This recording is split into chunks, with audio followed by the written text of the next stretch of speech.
Chapitre 5. La foi à l'épreuve de la persécution. Je n'avais pas remarqué que quelqu'un était caché dans les buissons. Soudain, un homme a sauté sur moi et m'a frappé avec une machette. Il m'a donné 5 coups. J'ai pu m'échapper, mais j'ai cru que j'allais mourir. Je serais sûrement mort si vous ne m'aviez pas aidé. Parfois, je crois que je pourrais retrouver ma force d'avant, mais il m'arrive aussi de penser que je resterai dans cet état pour le restant de mes jours. Je sais que la Bible enseigne que la persécution est là pour tester notre foi. J'en fais l'expérience au quotidien. Vipour fait quelques centimètres de moins que moi, et je suis pas bien grand. Il porte un pantalon marron, un pull vert et les plus grosses lunettes de soleil que j'ai jamais vues. Quand je fais sa connaissance, je ne décèle pas le moindre sourire sur son visage, et sa poignée de main est probablement la plus faible qu'on m'ait jamais donnée. Puis, Vipour attend de voir ce qui va se passer. Le chrétien local qui a arrangé notre rencontre nous conduit alors dans une petite pièce de la maison où nous logeons. Nous rapprochons quelques chaises en plastique et prenons place. Je remercie Vipour d'accepter de partager son histoire et lui explique que je suis là pour l'écouter et la transmettre aux chrétiens du monde entier qui prient pour l'Inde. Il fait signe de la tête qu'il a compris. J'aimerais qu'il ôte ses lunettes de soleil. Après tout, nous sommes à l'intérieur. Mais cette requête me paraît impolie. Alors je m'abstiens. Est-ce que vous pouvez vous présenter ? Il répond brièvement. Je m'appelle Vipour, j'ai 46 ans et je suis pasteur. Je voudrais en savoir davantage et poursuis. Avez-vous une famille ? Je suis mariée, j'ai 2 filles de 18 et 16 ans, ainsi qu'un fils de 14 ans. Pouvez-vous me parler de votre église ? Je suis responsable de plusieurs églises de maison. Sur les 60 membres de mon groupe d'églises de maison, 40 sont baptisés. Les autres font leur premier pas avec Jésus. J'ai l'impression de devoir lui arracher chaque phrase. C'est bien difficile. Assis en face de moi, Vipour a pourtant tellement de choses à raconter. Il souhaite vraiment partager ce qu'il a vécu. Alors, pourquoi hésite-t-il autant ? Est-il encore traumatisé ? Je ne sais pas. Mon expérience me pousse à poser la question qui débloque tous mes interlocuteurs. Voudriez-vous me raconter comment vous êtes parvenu à la foi ?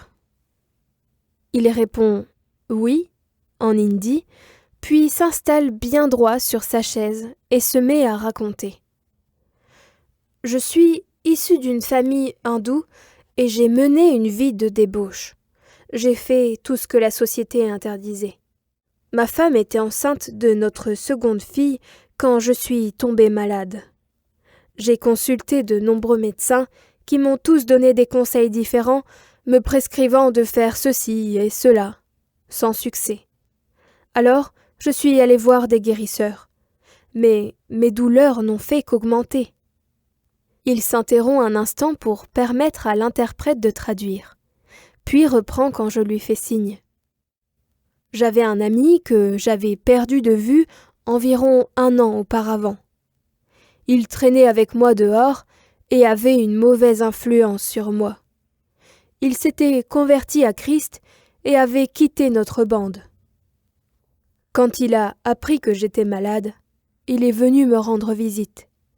Il m'a raconté comment Jésus avait transformé sa vie et m'a dit que Jésus voulait m'aider, moi aussi. Je n'ai pas cru un seul instant de ce qu'il m'a dit. Je pensais juste qu'il essayait de me réconforter. D'ailleurs, je n'ai probablement pas compris la moitié de ce qu'il me disait. Je souffrais trop pour l'écouter. Mon ami est revenu toutes les semaines. Il priait pour moi. À chaque fois qu'il priait, je me sentais un peu mieux. Au bout de 4 semaines, Mon ami a dit « Si tu crois en Dieu, tu seras complètement guéri. » À ce moment-là, ces prières avaient déjà produit en moi les premières étincelles de foi dans mon cœur. Mais j'avais toujours peur de mourir. 2 semaines plus tard, je l'ai accompagné à un culte. Le pasteur a prié pour moi. J'ai commencé à assister régulièrement au culte et 6 mois plus tard, j'étais complètement guéri. Ce n'était pas seulement une guérison surnaturelle. J'avais l'impression que les médicaments avaient enfin fait effet. Désormais, je croyais pleinement en Dieu et je me suis fait baptiser. Peu après, ses proches ont commencé à lui tourner le dos. Tous ceux que je connaissais et avec qui j'avais de bonnes relations ont brutalement cessé de me parler. Ma femme m'a quitté en emmenant nos 2 filles. Cela m'a tellement déprimée que j'ai dit à Jésus « Tu m'as sauvée, mais maintenant tout le monde m'abandonne. Je n'ai plus d'amis, plus de famille. À quoi bon m'avoir sauvée ?» J'étais déprimée et je n'avais qu'une envie, rester seule et pleurer toute la journée. Mais Dieu me réconfortait par sa parole. Et puis un pasteur me donnait des paroles d'encouragement. Mais Vipour cherchait plus que la consolation. Je voulais que ma femme revienne à la maison avec les enfants. À l'époque, je n'avais pas de téléphone, alors j'ai écrit une lettre. Comme j'étais très en colère, voici ce que j'ai écrit. Avant de devenir chrétien, je menais une vie de débauche. Je buvais de l'alcool et faisais des tas de choses interdites. Et pourtant, tu es resté avec moi. Maintenant, j'ai changé. Je ne suis plus la même personne qu'avant. Et tu es parti en emmenant les enfants. Si tu ne reviens pas, je te quitte pour toujours. J'étais en colère contre ma femme, mais continuais à supplier Dieu pour qu'elle revienne. Un jour, subitement, elle était là, avec nos enfants. Quand je lui ai demandé pourquoi elle était revenue, elle a répondu « Peu importe ta religion, je veux rester avec toi. » Quelque temps plus tard, elle a commencé à s'intéresser sérieusement à la foi chrétienne et 6 mois plus tard, elle a demandé à être baptisée, malgré l'opposition de nos familles. Pour Vipour et sa famille, cette époque a été difficile. Par exemple, sa femme n'avait plus le droit de rendre visite à ses parents. Mais Dieu a été fidèle. Vipour raconte « Quand 4 de mes frères sont tombés malades, j'ai prié pour eux. Ils ont été guéris et ils sont devenus disciples de Jésus à leur tour. » Après avoir témoigné de ses premiers pas dans la foi, Vipour est prêt maintenant à raconter le pire jour de sa vie. Voulez-vous nous parler de votre agression ? Il acquiesce à nouveau et commence son récit. Je vis depuis environ 9 ans dans le même village. J'exerce mon ministère là-bas et aussi dans les environs. Notre église a même un local dans le village fréquenté par les chrétiens et par ceux qui veulent connaître Jésus. Au fil du temps, les hindous de la région se sont montrés de plus en plus hostiles. Ils étaient en colère et ont commencé à répandre de fausses rumeurs. Il y a 4 ans, j'ai été tabassée une première fois. Ce n'était pas trop grave, mais les hindous ont continué à me menacer et à raconter à tout le monde que j'obligeais les gens à se convertir. Il y a 4 mois environ, j'ai été pris en embuscade. Je rentrais d'une réunion d'église vers 20h. Un homme m'attendait dans les buissons. Il devait me surveiller depuis un moment. Je ne le voyais pas jusqu'à ce que, tout à coup, il se jette sur moi. J'étais seule et sans armes, incapable de me défendre.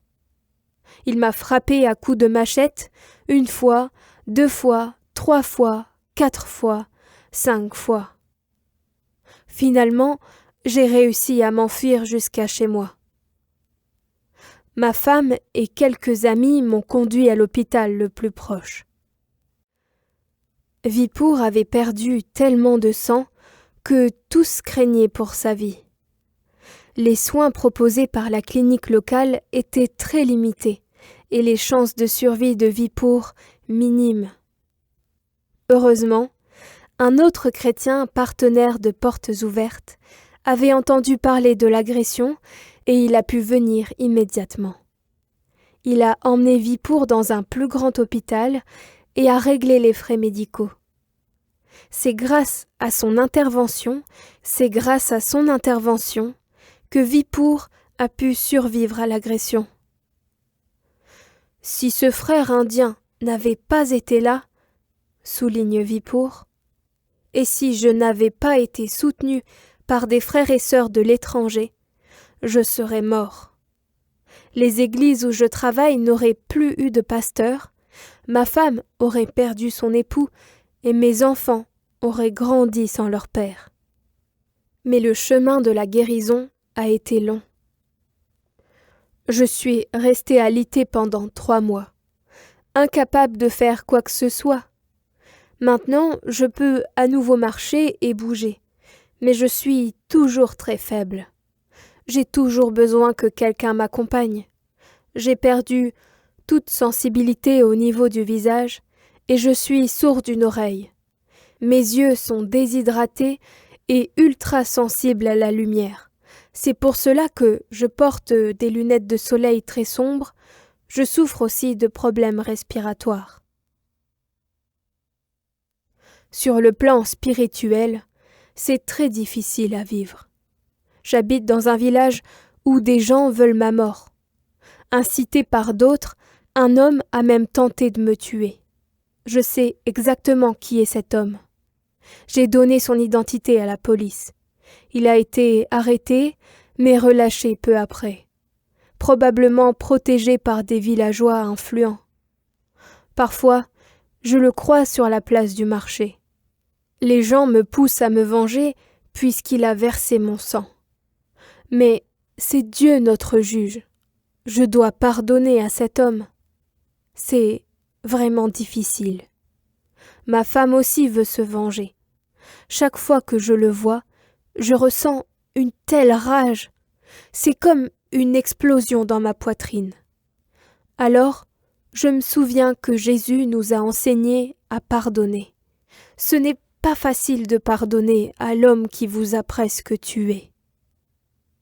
Je lui pose alors la question qui s'est imposée à moi tout au long de notre entretien. Avez-vous déjà songé à fuir dans un autre village ? Malgré mes blessures, je n'ai pas pensé à quitter mon ministère ou à m'installer ailleurs. Je fais confiance à Dieu qui me conduit. C'est lui qui me rend fort, même si je me sens faible. Tant que Dieu ne m'envoie pas ailleurs, je resterai dans mon village. Dieu me dit que je dois rester et être fort. D'ailleurs, à quoi bon fuir ailleurs ? Je serai persécuté partout où le Seigneur m'enverra pour le servir. La persécution fait partie de la vie chrétienne en Inde. Par la persécution, Dieu met notre foi à l'épreuve. Quelle phrase percutante pour terminer notre entretien. Mais elle semble peu convaincante. Vipour le sait. Il baisse la tête. Son apparence physique contraste tellement avec les paroles qu'il prononce. Je demande. Puis-je prier pour vous ? Il acquiesce. J'ajoute. Mais d'abord, je voudrais lire un passage. J'ouvre ma Bible dans 2 Corinthiens 4, verset 7, et je lis. Nous portons ce trésor dans des vases de terre, afin que cette puissance supérieure soit attribuée à Dieu et non pas à nous. Nous sommes pressés de toute manière, mais non écrasés, désemparés, mais non désespérés, persécutés, mais non abandonnés, abattus, mais non perdus. Une fois que l'interprète a fini de lire le passage en hindi, je poursuis. Un jour, je traversais une période vraiment difficile. Quelqu'un m'a donné ce verset avec une carte. La carte montrait l'image d'une poterie brisée qui avait été recollée avec de l'or. Sous l'image était écrit en japonais Kintsugi, ce qui signifie réparer avec de l'or. C'est un art qui consiste à réparer la poterie avec une laque d'argent ou d'or et à la considérer ainsi d'autant plus belle qu'elle a été brisée. Nous sommes comme des vases de terre. Parfois, la vie nous brise, mais Dieu nous répare avec de l'or et nous rend plus forts et plus beaux. J'aimerais tellement pouvoir voir les yeux de Vipour. Mais comme c'est impossible, je poursuis avec ce que Dieu met sur mon cœur. Lorsque Gédéon et ses 300 hommes ont attaqué l'ennemi, ils ont placé leurs torches dans des vases et ils ont jeté les vases contre leurs persécuteurs. Quand les vases se sont brisés, la lumière est devenue visible. Je marque une courte pause, puis je ferme les yeux et je sais à cet instant que je dois poser ma main sur l'épaule de mon frère indien en signe d'encouragement d'homme à homme, presque comme si je lui offrais un peu de ma force physique pour le fortifier sur le plan spirituel. Je prie alors que Dieu améliore l'état de Vipour, le restaure dans sa santé, mais aussi qu'une nouvelle force naisse de la faiblesse de Vipour.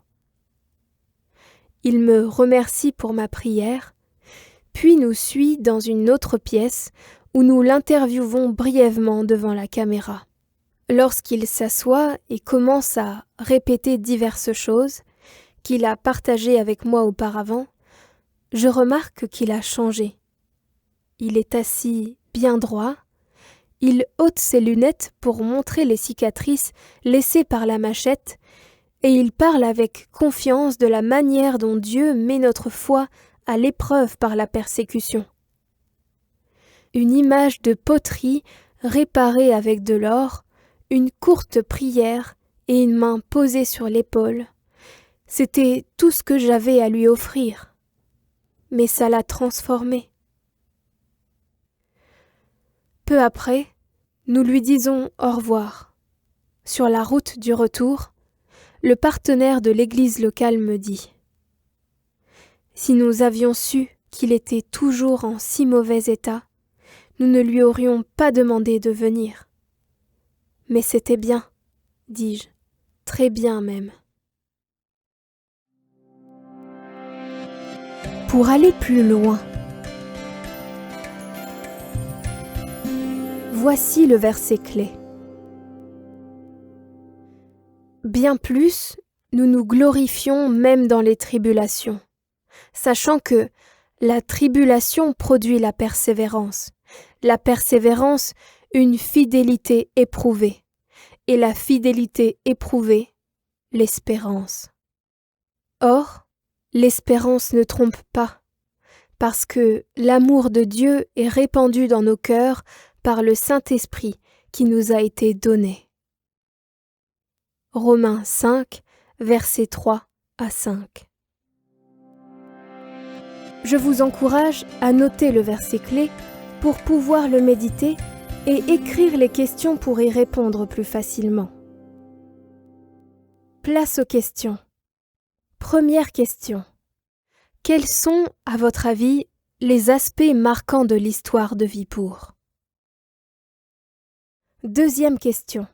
Partagez-vous son point de vue quand il déclare que la persécution est une mise à l'épreuve? Pourquoi? Troisième question. La persécution est une forme de la souffrance pour Dieu. Quels sont les autres? Comment pouvons-nous glorifier Dieu à travers la souffrance? Quatrième question. Selon Romains 5, les tribulations, c'est-à-dire les souffrances de la persécution, produisent la persévérance une fidélité éprouvée, et la fidélité éprouvée l'espérance. Comprenez-vous le lien logique dans ce verset? 5e question. Quand la Bible parle d'espérance, il ne s'agit pas de quelque chose qui pourrait se produire ou non. L'espérance biblique consiste à croire une vérité qui n'est pas encore une réalité. Voyez-vous cette espérance dans la vie de Vipour et dans votre propre vie? 6e question. L'espérance de Romains 5 explique pourquoi nous sommes pressés de toute manière, mais non écrasés, désemparés, mais non désespérés, persécutés, mais non abandonnés, abattus, mais non perdus. 2 Corinthiens 4, versets 7 à 9. Comment notre espérance en Jésus nous permet-elle de n'être ni écrasés, ni désespérés, ni perdus? 7e question. Connaissez-vous dans votre entourage quelqu'un qui a besoin d'être encouragé comme Vipour avait besoin de l'être? Et si vous décidiez d'aller encourager cette personne?